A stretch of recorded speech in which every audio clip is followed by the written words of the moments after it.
Vamos a tener ahora el estudio de la palabra del Señor y voy a invitarles que por favor levanten sus Biblias ahí donde están y podamos decir todos juntos lo que creemos sobre este hermoso libro que es la palabra de Dios. ¿Estamos listos? 2, 3. Yo creo que este libro es la palabra de Dios revelada. La hierba se seca, la flor se marchita, pero la palabra de Dios permanece para siempre. El cielo y la tierra pasará, pero tu palabra nunca pasará. Yo te pido, mi Señor, que hoy con tu palabra tú me hables, me sanes, me limpies, me restaures y me animes, porque tu palabra no volverá vacía en aquellos corazones que quieran escucharla y obedecerla como el mío. Hoy con tu palabra bendita me hablarás. Yo lo creo, yo lo confieso y yo lo recibo por fe en el nombre de Jesús, tu Hijo amado. Amén. Así puestos de pie, abran sus Biblias en el libro de Nehemías y vamos a leer el capítulo 5 de Nehemías. Nehemías capítulo 5 y vamos a leer este pasaje de la Biblia. Y por favor, alguien que no tiene su Biblia le pueda compartir la palabra del Señor para que todos puedan leerla. Yo veo algunos que no tienen Biblia, así que por favor, usted que está a su lado, compártala y así todos podamos leer juntos la palabra del Señor. ¿Sí? Amén. ¿Estamos listos?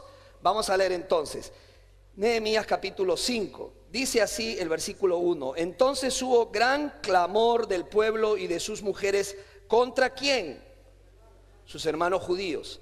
Había quien decía: nosotros, nuestros hijos y nuestras hijas somos muchos, por tanto hemos pedido prestado grano para comer y vivir. Y había quienes decían: hemos empeñado nuestras tierras, nuestras viñas y nuestras casas para comprar grano a causa del hambre.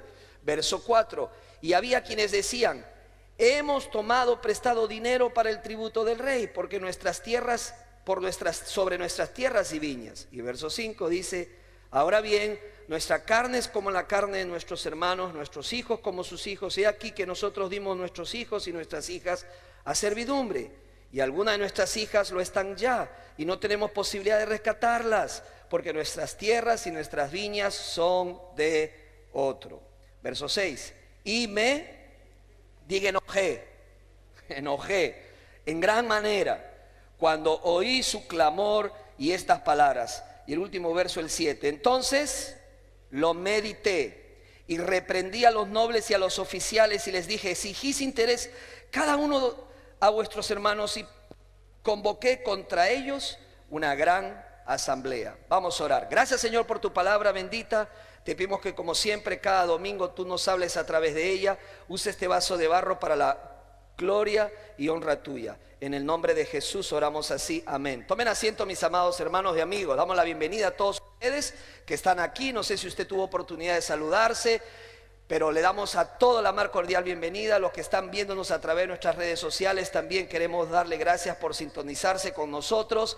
Y si usted tiene su celular a la mano, también puede compartir este servicio. Está siendo transmitido en vivo a través de Facebook Live, y usted puede así, como dice nuestro hermano José, convertirse en un misionero cibernético, porque usted nunca se imagina a dónde puede llegar este mensaje que será predicado. Hoy predicaremos, como todos los domingos, el Evangelio. Y el Evangelio es poder de Dios. ¿Cuántos dicen amén? Así que comparte este servicio. Les agradecemos a todos los que lo están haciendo cada domingo, y vemos que más y más personas pueden recibir esta palabra predicada. Conflictos. Hermanos, resolver conflictos es uno de los temas, de los puntos, de los tópicos más difíciles en nuestros tiempos. Vivimos en una sociedad polarizada. Es decir, las opiniones son diversas y cada vez se pone más hacia las esquinas. No hay puntos intermedios, no hay manera, no hay forma de encontrar una resolución. El problema es que el conflicto puede crear división, puede crear discordia en tu casa, en tu negocio, en tu trabajo, en tu proyecto o aún en la iglesia. Conflictos sin resolver pueden traer un daño irreparable. Hay una gran verdad y no la podemos discutir. Donde hay dos personas tenemos que estar listos. ¿Para qué? Para tratar de resolver un conflicto. Tarde o temprano esas dos personas tendrán un conflicto. Y no nos sorprendamos. Somos así, somos seres humanos. El problema no es ese. El punto es ¿Cómo resolvemos esos conflictos? ¿Cómo los resolvemos? Lamentablemente puedo decirles, hermanos, que como pastor he visto hogares en donde los matrimonios no resuelven sus conflictos y lo que optan es por cada uno tomar su camino. Y esos matrimonios y esos hogares son abandonados. Con tristeza tenemos que decirlo. Los desacuerdos son inevitables en la vida. Eso va a pasar. Pero ello no tiene que ser destructivo. No tiene que el conflicto llegar al punto de destruirnos y destruir relaciones. En el libro de Nehemías, el cual estamos utilizando para compartir esta nueva serie que hemos llamado, ¿cómo le hemos llamado? Nunca es tarde, principios para volver a empezar, principios de un nuevo inicio. El libro de Nehemías es un libro que está en el Antiguo Testamento y este hombre, este personaje Nehemías, se ha propuesto reconstruir los muros derribados de Jerusalén. Y ahora llegamos al capítulo 5 y llegamos al punto en donde Nehemías tiene que enfrentar un conflicto interno entre sus mismos hermanos judíos, entre su mismo equipo. Cuando la tensión se levanta, hermanos, necesitamos paciencia, perseverancia, necesitamos determinación, dedicación, gracia para poder mantener la unidad. ¿Qué estaba pasando con los hermanos, con los judíos hermanos, con el equipo de Nehemías que estaban reconstruyendo esos muros? Bueno, estaba teniendo un gran conflicto. La comida estaba escaseando, sus casas estaban hipotecadas al máximo, habían impuestos elevados. Varios judíos estaban exigiendo altas tasas de intereses por los préstamos que les habían hecho sus hermanos judíos y estaban exigiendo que se cumplan esos compromisos. Esto amenazaba con paralizar el proyecto de reconstrucción. Se necesitaba desesperadamente la habilidad del arte de la resolución de conflictos y Nehemías poseía ese arte y él logra resolver ese conflicto. Así que aquí vamos a encontrar, hermanos, 4 respuestas frente al conflicto. El tema de hoy es conflictos y respuestas, conflictos y respuestas, basado en el capítulo 5 de Nehemías. Y yo quisiera compartir con ustedes estas 4 respuestas frente al conflicto, que sería bueno que usted las apunte porque eventualmente usted va a enfrentar un conflicto o quizás ya está enfrentando un conflicto en su proyecto de reconstrucción, en su vida, en su plan, en su proyecto, en su matrimonio, con su hijo. Sea donde usted esté, tiene que enfrentar el conflicto y darle respuesta al conflicto. Así que Nehemías lo hizo y tomó 4 pasos esenciales que si nosotros los aplicamos a nosotros mismos, podemos tener los mismos resultados positivos que logró Nehemías. Vamos con el primer paso que tomó Nehemías y que tú y yo necesitamos tomar frente a un conflicto. Nehemías hizo algo que nosotros necesitamos hacer y aprender. Nehemías dio un paso atrás frente al conflicto. Un paso atrás frente al conflicto, o sea, retrocedió. Ya, eso es lo que hizo. Nehemías, frente a este conflicto que está encarando, él dio un paso hacia atrás. Ahora, ¿por qué dio un paso hacia atrás? ¿Por qué tuvo que hacer eso? Mire, en cada conflicto hay un tiempo para dar un paso hacia atrás. Créame, muchas veces nosotros no tomamos este paso, sino que lo saltamos y las consecuencias son obvias, en donde vemos que conflictos no se resuelven. ¿Qué hizo Nehemías? Nehemías empezó este proceso de resolución de conflictos de la manera como nosotros necesitamos empezar, dando un paso atrás. Nehemías retrocede. ¿Por qué lo hace? La respuesta la va a encontrar en el versículo 7, porque dice él mismo con sus propias palabras que estaba ¿qué? Enojado, pero no solamente enojado, estaba enojado en gran manera. Él lo confiesa, este libro es el diario personal de Nehemías y él no tiene reparos en decir estoy enojado en gran manera. No reprimió su enojo, no lo minimizó, no hizo como que si no existiera. No, él quería asegurarse que su estado de ánimo quedara registrada en estas líneas y que todos supieran que él se encontraba enojado en gran manera. ¿Por qué? Por la injusticia que él estaba viendo. Estaba viendo un atentado contra la unidad del grupo. Él estaba viendo algo que no estaba bien. y él nos iba a quedar con los brazos cruzados. Nehemías entonces, dice la palabra del Señor, se enoja, pero no solamente se enoja, sino que se enoja en gran manera. Hermanos, el enojo no es pecado. Hay un enojo bueno y hay un enojo malo. El buen líder sabe diferenciarlos. Nehemías dice, se enojó. ¿Sabe lo que dice la palabra del Señor en Efesios capítulo 4, versículo 26? Quiero que lo apuntes, por favor. Efesios 4, 26. Efesios 4, 26. Dice, si se enojan, no pequen. Si se enojan, no pequen. Hermanos, Dios autoriza que nos enojemos. Es más, todas las grandes empresas, por lo bueno, ha empezado con una ira, un enojo correcto, una indignación justa. ¿Usted sabía que Jesús se enojó? La Biblia dice que Jesús se enojó.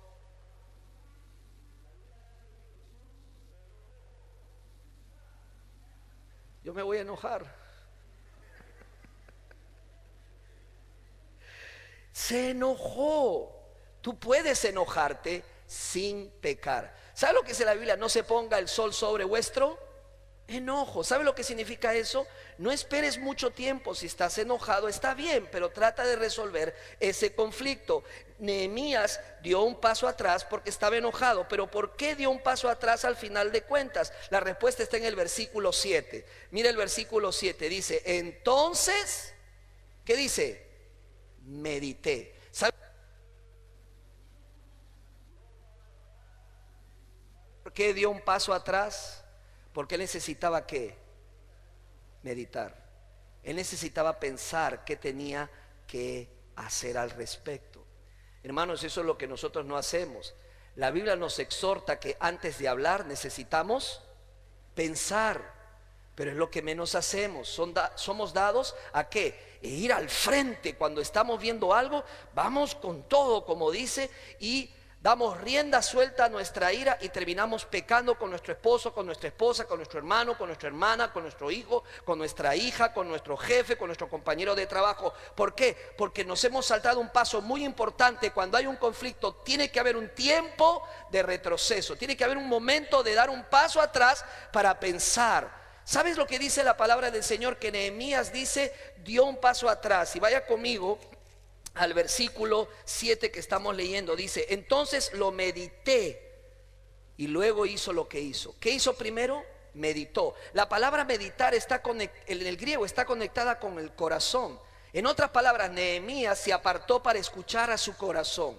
Nehemías dijo, Dios tiene que hablar a mi corazón, tengo que tener la instrucción, tengo que tener la dirección, tengo que saber qué tengo que hacer. No puedo correr, no puedo ser rápido en esto, tengo que parar, tengo que dar un paso hacia atrás y pensar, orar y meditar y buscar en mi corazón esa voz apacible de Dios que me diga qué es lo que tengo que hacer. Y Nehemías dio ese paso hacia atrás. Hermanos, en nuestro enojo hablamos sin pensar y luego vemos los problemas que aparecen en nuestras vidas. Dé un paso atrás y piense antes de actuar, ¿ok? Primer paso. Vamos a ver que no solamente Nehemías entendió que había un tiempo para dar un paso atrás, sino que también hay un tiempo para dar un paso al frente, un paso al frente.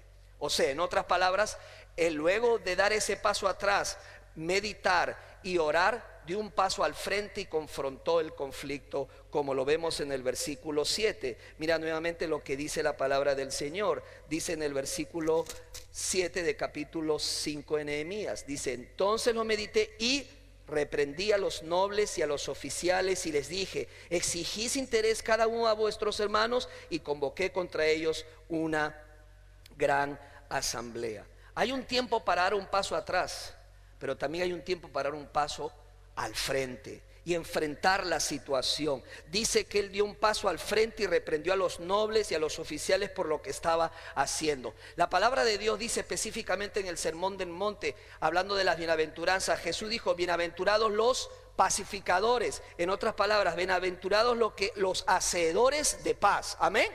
Bienaventurados los hacedores de paz. Ahora, él no dijo que los hacedores de paz deben sacrificar lo más importante, lo correcto. Cuando uno quiere hacer la paz, tiene que entender que no debe sacrificar la verdad jamás, ni lo que es lo correcto. Nehemías lo sabía, así que él dio el paso al frente y hizo lo que tenía que hacer: confrontar a aquellos que estaban exigiendo y haciendo algo que estaba en contra de lo que la palabra de Dios decía. Porque el Antiguo Testamento, en la Torá, estaba prescrito claramente que aquellas personas que se le prestaba dinero y eran pobres, no se le debía cobrar intereses. Ellos lo sabían, mas sin embargo obviaron la palabra del Señor, y por eso Nehemías se indignó. Si quiere, apunte las referencias bíblicas: Levíticos capítulo 25 versículos 35 y 38, y Deuteronomio 23, 20. Levíticos 25, 35 y 38, y Deuteronomio capítulo 23 versículo 20.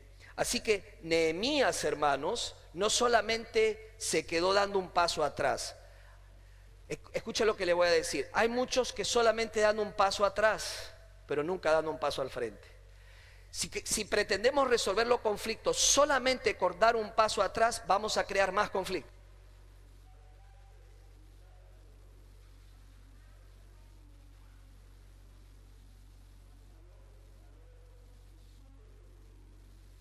Este aparatito, sí, solamente me acerco 1 milímetro y se detiene.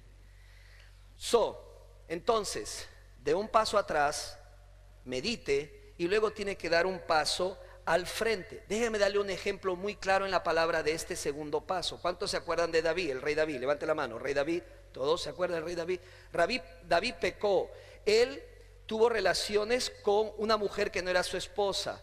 Luego de que ella sale embarazada, manda matar a su esposo de esta mujer, y luego vive con ella como si nada hubiera pasado. Pasó todo un año tratando él de esconder su delito, su pecado, pero hubo uno que le amó mucho, lo suficiente como para poder enfrentarlo. Fue Natán. Natán se reunió con David y lo enfrentó, dio un paso al frente y lo enfrentó, y le dijo: David, lo que has hecho está mal. Encontró el momento correcto, las palabras correctas, las circunstancias correctas, y gracias a que hubo alguien que lo amó tanto para enfrentarlo, David pudo pedir perdón, pudo sanarse y pudo recuperarse. La verdad es que muchas relaciones terminan, hermanos, desunidas porque algunos son muy rápidos en criticar en vez de confrontar con amor y firmeza. Otros se gozan en condenar a alguien. Peor aún, hay quienes les interesa solo castigar a la persona que cometió un error, y otros son rápidos para dejar saber al otro de su consejo basado en su propia justicia, y detrás de ello hay un tremendo orgullo. La palabra de Dios nos enseña de una manera distinta a enfrentar, a dar ese paso al frente, y lo encontramos en Gálatas capítulo 6 versículos del 1 al 2. Por favor, si gusta abra sus Biblias, también va a aparecer en la pantalla Gálatas capítulo 6 versículos del 1 al 2. Vamos a leer este pasaje muy importante, y aquí encierra una gran enseñanza: cómo dar ese paso enfrente y enfrentar el conflicto. Dice: hermanos, aun si alguien es sorprendido en alguna falta, ustedes que son espirituales, ¿qué dice? ¿Son qué? Espirituales. Restaurarlo, diga restauradlo, en un espíritu de mansedumbre, mirándote a ti mismo, no sea que tú también seas tentado. Lleven los unos las cargas de los otros y cumplan así la ley de Jesucristo.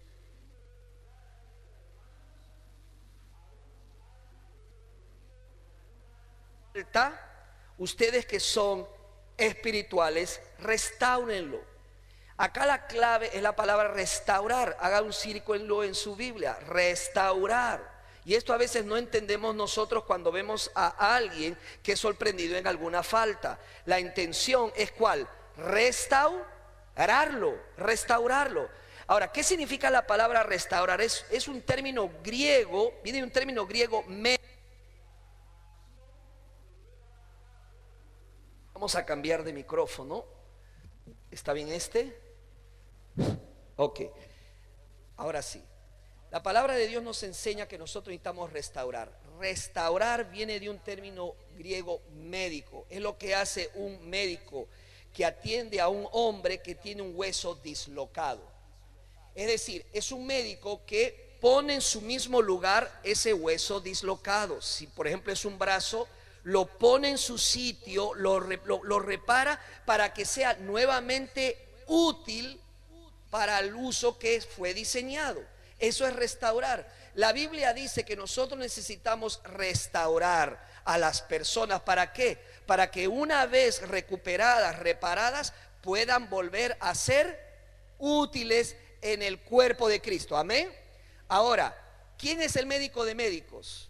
Nuestro Dios. Dios es el médico de médicos, pero Él requiere de nosotros que nos ayudemos ¿a qué? A repararnos y alinear ese hueso nuevamente dislocado para que el poder de Dios fluya y esa persona pueda volver a ser la misma de antes. ¿Cuántos dicen amén? Esa es una forma bíblica de enfrentar. Esa es una forma bíblica de hacer frente, de dar un paso al frente. Si continuamente, hermanos, damos un paso atrás y no damos un paso al frente, créamelo, lo que va a pasar es que se generarán más conflictos. Acá debe haber un balance entre dar un paso atrás y dar un paso al frente. Nehemías nos muestra que hay un tiempo para cada cosa y Nehemías lo llevó a cabo. Pero no solamente se quedó dando un paso atrás ni un paso al frente. Dio un paso más, un paso al costado. Dio un paso al costado. ¿Eso qué significa? Que Él cede. Que nosotros en un conflicto tenemos que entender que hay tiempos que tenemos que ceder. Eso es lo que hizo Nehemías y eso es lo que les dijo a sus hermanos judíos, que cedan. Uno lo puede leer en la palabra del Señor. Vaya conmigo a Nehemías capítulo 5 nuevamente, versículos del 10 al 11. Y ahí vamos a encontrar ese grito desesperado de Nehemías a sus hermanos que le dicen: por favor, cedan. Hay cosas que ustedes pueden ceder para resolver este conflicto. ¿Por qué? Porque Nehemías tenía como objetivo final la restauración de los muros. Eso es lo que a Nehemías le importaba. A veces nos quedamos en los pequeños detalles y olvidamos la meta suprema, que es terminar aquel sueño, aquel proyecto, aquello que Dios ha puesto en nuestro corazón, aquel matrimonio, aquella relación que se necesita ser restaurada. Nehemías hizo eso. Mira lo que dice Nehemías desde el versículo 10. También yo y mis hermanos y mis siervos les hemos prestado dinero y grano. Les ruego pues que abandonemos esta usura. Les ruego hoy mismo les devuelvan sus campos, sus viñas, sus olivares y sus casas, también la centésima parte del dinero y del grano, del vino nuevo y del aceite que están exigiendo de ellos. Hermanos, Nehemías les está diciendo: es tiempo de ceder. Es tiempo de ceder a algo. Dejen eso a un lado, no continúen con eso. Pero no solamente le dice a ellos cedan, sino les dice Nehemías: miren mi ejemplo, yo también lo he hecho. Nehemías se identifica con este paso porque, como vamos a leer, vamos a ver que él cedió muchas cosas en su vida. No comprometió su autoridad, no comprometió los esenciales que él sabía, pero sí cedió en muchas cosas por el bien común y el bien del proyecto que tenía que ser terminado. Hermanos, habrá momentos que lo mejor será ceder aquello que tú puedes ceder y que tú sabes que podrías ceder. Escuche lo que le voy a decir: siempre es mejor perder algunas batallas para ganar la guerra. Siempre es mejor perder algunas batallas para ganar la guerra. Esto lo he ido aprendiendo en mi matrimonio con mi esposa. Todos los matrimonios cuando se casan, todos, yo creo que no hay aquí excepción, quizás hay algunas, todos quieren cada uno ganar todas sus batallas. Todos los matrimonios cuando se casan quieren ganar todas las discusiones. Todas las discusiones habidas sí podrá haber. Y si dónde vamos a poner el florero, lo vamos a poner a la izquierda, no, yo digo a la derecha. Y se arma un revolú en ese matrimonio porque nadie quiere ceder. Todos quieren ganar todas las batallas. Hermanos, con mi esposa hemos ido aprendiendo que eso no es saludable para una relación y para resolver un conflicto. Hay momentos en los que uno tiene que ceder. Uno tiene que decir: ok, yo pierdo esta batalla, tú ganaste, vamos a celebrar. E igual ella: ok, tú ganaste, vamos a celebrar. Es mejor perder algunas batallas que perder tu matrimonio, hermano. Hay matrimonios que se están divorciando, hay matrimonios que se están separando. ¿Por qué? Porque nadie quiere dar su brazo a torcer. Y es triste, porque no quieren perder ninguna batalla, ninguna. Y así ningún matrimonio va a subsistir. Nehemías lo sabía. Nehemías dio un paso al costado. Hermanos, con tristeza vemos que en hogares, negocios, aún iglesias, hay quienes siempre quieren ganar un debate, siempre quieren salir con la suya, siempre quieren ganar, no importa el costo, no importa el dolor que esto traiga y la tristeza a las personas que están a su alrededor, con tal de que uno gane esa batalla. Eso no está bien. Nehemías nos da el ejemplo de ceder. Pero también hay otros ejemplos en la palabra del Señor que nos hablan de este paso tan importante, porque en conflictos a veces hay tiempo de ceder, hay tiempo de dar un paso al costado, al costado. Déjame hablar de lo que pasó en la primera iglesia. Todos sabemos en hecho que la primera iglesia, la iglesia primitiva como se le llamaba, tenía líderes espirituales. Estamos hablando de Pedro, Santiago. Y hubo un problema en la iglesia, y hubo murmuración y chismes. ¿Por qué? Porque las viudas, dice Hechos, griegas estaban siendo desatendidas y empezó el chisme, el chambre, como usted lo quiera llamar. Pero Pedro y Santiago y los líderes no podían con todo eso, no podían dejar de predicar la palabra, no podían dejar de orar y fomentar la oración en la iglesia. Mandan a la iglesia que busquen hombres, y la Biblia habla de sus cualidades y virtudes, lleno del Espíritu Santo y todo lo que encontramos en la Biblia. Al final presentan a 7 hombres y los líderes de la iglesia los presentan como los diáconos de la iglesia. Ahí vemos algo interesante. Todos los diáconos, los 7 hombres, ninguno era judío, todos eran griegos.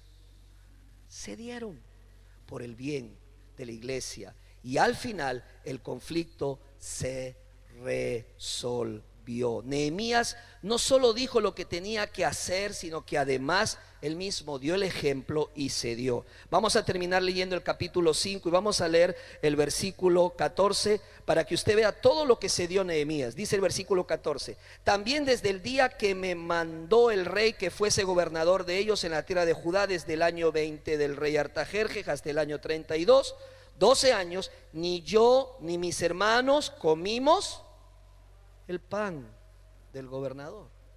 Verso 15: pero los primeros gobernadores que fueron antes de mí abrumaron al pueblo y tomaron de ellos por el pan y por el vino más de 40 siclos de plata, y aún sus criados se enseñoreaban del pueblo, pero yo no lo hice así a causa del ¿qué? Temor de Dios. También en la obra de este muro restauré mi parte, y no compramos heredad, y todos mis criados juntos estábamos allí en la obra. Además 150 judíos y oficiales y los que venían de las naciones que habían alrededor de nosotros estaban a mi mesa. Verso 18: y lo que se preparaba para cada día era un buey, y 6 ovejas escogidas también eran preparadas para mi aves, y cada 10 días vino en toda abundancia. Y vino en toda abundancia, y con todo esto nunca requerí el pan del gobernador, porque la servidumbre de este pueblo era grave. Acuérdate de mí para bien, Dios mío, y de todo lo que hice por este pueblo.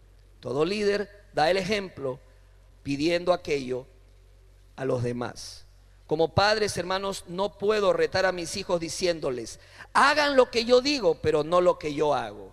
No funciona así. Hagan lo que yo digo, hagan lo que yo les digo, pero no hagan lo que yo hago.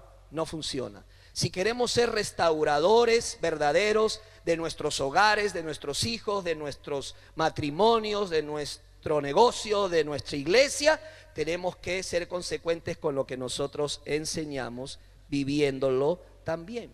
Nehemías lo sabía, por eso él dio un paso al costado. Hay un tiempo para dar un paso atrás, pensar, meditar y ver qué voy a hacer, escuchar al Señor en mi corazón para que me dicte y me guíe lo que tengo que hacer. Luego hay que dar un paso al frente, enfrentar lo que hay que enfrentar con valor y seguridad, sin comprometer la verdad, lo que es correcto. Luego hay que dar un paso al costado y ceder aquello que tengamos que ceder. Pero Nehemías dio un paso más. ¿Cuál fue ese paso? Él dio un paso adelante, es decir, él se enfocó en unir. Nehemías no se conformó con dar estas tres respuestas, dio un paso más, dio un paso adelante, un paso hacia la unidad. Era un constructor de puentes, no de barreras. Para resolver conflictos, hermanos, es necesario crear consensos entre las personas. Es de vital importancia la resolución de conflictos. Eso es lo que hizo Nehemías y eso es lo que acabamos de leer. Tenía un espíritu conciliador sin comprometer su posición. Y esto es esencial en tu equipo, en tu casa, en tu matrimonio, en tu trabajo, en cualquier propósito que lleves a cabo. Anímalos a abrazar un propósito mayor que ellos mismos. Esta iglesia ha abrazado un propósito más grande que nosotros mismos. ¿Cuál es ese propósito? La gloria de Dios y predicar el evangelio hasta donde Dios nos permita llegar. ¿Cuántos dicen amén? Pero necesitamos entender que tenemos que, como líderes, ser eficaces cuidando la unidad de la iglesia. Un líder eficaz une, no desune. Tu reseña de trabajo, tu descripción de trabajo, hermana, hermano, como líder, como esposo, como padre, es cuidar la unidad, especialmente la unidad de la iglesia. Mira lo que dice Efesios capítulo 4, versículo 3. Efesios 4, 3, dice así: esfuércense por mantener la unidad del Espíritu mediante el vínculo de la paz. Dice esfuércense, diga esfuércense.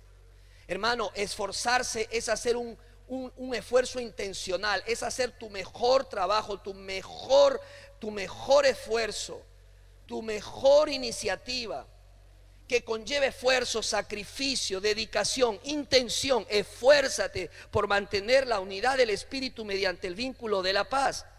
Hermano, para que tú seas un líder eficaz, tu prioridad máxima consiste en fomentar la unidad, no la desunión. Y a veces lo que hacemos es atentar contra esa unidad. ¿Por qué? Porque simplemente hablamos sin pensar y no nos damos cuenta que lo que estamos diciendo está trayendo desunión y no unión. No hay grupo perfecto, no hay personas perfectas, pero siempre habrán conflictos. Pero Dios quiere que reduzcas al mínimo esos conflictos para la gloria de Dios, especialmente en su iglesia. Qué tremenda responsabilidad. Por eso cada persona que quiere hacerse miembro de esta iglesia, lo que le decimos es que tú ahora eres responsable, si quieres hacerte miembro, por cuidar la unidad de la iglesia. Es un requerimiento de todo creyente que dice ser salvo, que dice ser seguidor de Jesucristo. Ahora déjame terminar diciéndote algo. La fórmula bíblica de Nehemías no resulta si alteras los pasos. O sea, cada paso tiene que ir en su orden. En otras palabras, cuando enfrentes un conflicto, el primer paso que debes dar, ¿cuál es? Paso atrás.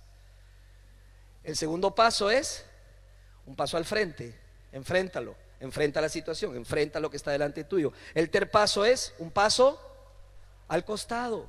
Hay tiempo en que hay que ceder. Y por último, un paso hacia adelante, hacia la unidad. ¿Sabías tú que Jesucristo hizo estos pasos? Cuando Él estuvo en la tierra, la Biblia dice que Él retrocede. En su hora más oscura fue al Getsemaní y allí se inclinó, y la Biblia dice que en su angustia lloró y de su frente caían como ¿qué? Gotas de sangre. Y le rogó a su Padre si es posible que pasara esa copa, mas dijo: se haga tu voluntad y no la mía. Qué momento y qué victoria recibida, porque dobló sus rodillas y pudo hacer lo correcto, que fue retroceder y buscar a su Padre. Pero en segundo lugar, Él enfrenta, Él da un paso al frente. ¿Y a quién enfrenta? Enfrenta al sacerdote Herodes, enfrenta a Pilato, el procurador romano, cuando ellos le hacen preguntas y le dicen si Él era el Hijo de Dios. Él responde: estás en lo correcto de decir lo que yo soy, porque yo soy. Los enfrenta, no huye, Él enfrenta. Pero no solamente se queda con eso, sino que además cede, da un paso al costado. ¿En qué consiste ceder para Jesús? Dice la Biblia que Él se humilló hasta la muerte, y muerte de cruz. Siendo el Hijo de Dios, pudo muy bien pedirle a todos los ángeles que vinieran a combatir contra todos sus enemigos, y no lo hizo. Y no lo hizo, ¿por qué? Porque Él tenía la meta de terminar lo que había empezado, reconstruir ese puente entre nosotros y su Padre Dios. La Biblia dice que Jesucristo no habló, no abrió su boca, y dice que fue llevado al matadero, dando su vida por nosotros. Nadie se la quitó, sino que Él la entregó por amor a cada uno de nosotros. Y por último, la Biblia dice que Él da un paso hacia adelante, abre los brazos, y abierto los brazos nos da una invitación e implora y nos dice: reconcíliense con Dios por medio de mi sacrificio. ¿Cuántos alaban a Dios por eso? Gracias, oh Jesús. Denle un aplauso a Él, que merece todo el honor, toda la gloria y todo el poder. Por eso la Biblia dice en Romanos capítulo 5 versículo 10: porque si cuando éramos enemigos fuimos reconciliados con Dios por la muerte de su Hijo, mucho más, habiendo sido reconciliados, seremos salvos por su vida. Si nunca has recibido a Cristo como Señor y Salvador personal y le has hecho Rey de tu vida, quiero darte una oportunidad. Como ministro del Evangelio quiero decirte: la Biblia te ordena y me ordena que nos arrepintamos de todos nuestros pecados, por los cuales Cristo vino a esta tierra, porque Él sabía que nosotros mismos no podíamos reconstruir los muros derribados de nuestras vidas y de nuestras relaciones. Pero en su amor, dice, porque tal fue el amor de Dios que envió a su único Hijo Jesús. ¿Para qué? Para que todo aquel que en Él crea. ¿Crea en qué? En que Él vino, vivió una vida perfecta y murió por nuestros pecados, pero al tercer día resucitó. Para que todo aquel que en Él crea, en lo que Él hizo por nosotros, no se pierda, no tenga que terminar perdido para siempre, lejos del Señor, lejos de Dios, por la eternidad en el infierno. No, sino que tenga vida eterna. La vida eterna no empieza cuando salimos de este mundo. La vida eterna empieza desde el momento que tú lo aceptas a Jesús como Señor y Salvador de tu vida, y para siempre, una vida eterna para siempre con el Señor. Él no vino para condenarte, Él vino para salvarte y reconciliarte con su Padre. ¿Qué vas a responder? ¿Qué le vas a decir a Jesús hoy? Este es un momento para poder decirle al Señor: Jesús, ahí donde estás, donde te encuentres, yo soy pecador, yo conozco de mis pecados, y yo sé que por lo que yo he hecho he derribado mi vida, he derribado la vida de otras personas. Yo sé cómo están las cosas, yo sé cómo está mi vida, pero yo no quiero dejar pasar esta oportunidad. Yo quiero arrepentirme de todos mis pecados y quiero hacer a Jesucristo Rey y Salvador de mi vida. Él murió por mí, yo lo creo. Él pagó por lo que yo hice. Él recibió el castigo de Dios que tenía que ser sobre mí, porque me amó y abrió sus brazos, y con sus brazos abiertos me invita a reconciliarme con su Padre por medio de su muerte. No sigas huyendo. Ven a Jesús. Ven a Jesús. No esperes a mañana. Ven a Jesús. Entrega tu vida a Jesucristo. ¿Por qué? Porque sabemos que en Cristo nunca es tarde para volver a empezar. Hoy el Señor te da una nueva oportunidad para volver a empezar. Rinde tu vida a Jesús. Dile: Jesús, perdóname todos mis pecados. Yo creo en ti, Jesús. Creo en ti con todo mi corazón, con todo mi corazón. Y me entrego a ti. Quiero que tú seas el Señor y Salvador de mi vida. Si hay alguien aquí que siente en su corazón y el Señor lo está llamando, rinde tu vida a Jesús. Ahí donde estás, haz esta simple oración. Quiero interpretar lo que está en tu corazón, porque yo recuerdo el momento que tuve como tú sentado, y Cristo me hablaba a mi corazón y me llamaba, y yo le dije que sí. Ahí donde estás, dile: Jesús, tú me conoces. Ahí donde estás, dile: Jesús, tú sabes quién soy yo, sabes cómo está mi vida. Hoy yo me arrepiento de corazón de todos mis pecados, pero hoy pongo mi fe en ti. Yo creo en ti, Jesús. Yo creo lo que tú hiciste por mí en la cruz. Pagaste por mis pecados. Abriste esos brazos. No te defendiste, cediste por amor a mí. Y moriste por mí. Yo lo creo, yo lo recibo. Y yo te recibo, dile, yo te recibo, Jesús, hoy como mi Señor, Salvador, Rey de mi vida. Ven a mí, oh Jesús. Hoy, Señor, te recibo. En el nombre de Jesús. Amén.